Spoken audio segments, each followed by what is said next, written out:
بسم اللہ الرحمن الرحیم۔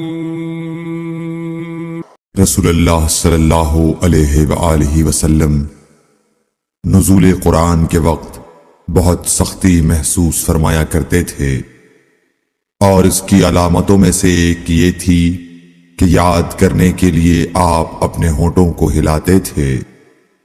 ابن عباس رضی اللہ تعالیٰ عنہ نے کہا، میں اپنے ہونٹوں کو ہلاتا ہوں جس طرح آپ ہلاتے تھے۔ سعید کہتے ہیں، میں بھی اپنے ہونٹ ہلاتا ہوں جس طرح ابن عباس رضی اللہ تعالیٰ عنہ کو میں نے ہلاتے دیکھا۔ پھر انہوں نے اپنے ہونٹ ہلائے۔ ابن عباس رضی اللہ تعالیٰ عنہ نے کہا، پھر یہ آیت اتری کہ اے محمد، قرآن کو جلد جلد یاد کرنے کے لیے اپنی زبان نہ ہلاؤ، اس کا جمع کر دینا اور پڑھا دینا ہمارا ذمہ ہے۔ حضرت ابن عباس رضی اللہ تعالی عنہ کہتے ہیں، یعنی قرآن آپ صلی اللہ علیہ وآلہ وسلم کے دل میں جمع دینا اور پڑھا دینا ہمارے ذمہ ہے۔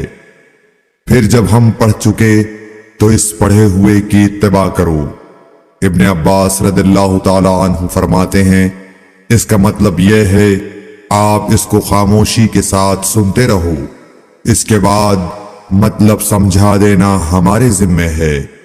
پھر یقیناً یہ ہماری ذمہ داری ہے کہ آپ اس کو پڑھو، یعنی اس کو محفوظ کر سکو۔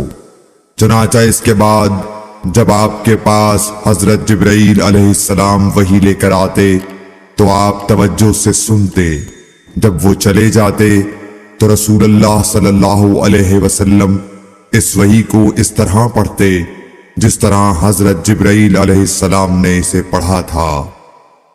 صحیح بخاری حدیث نمبر 5۔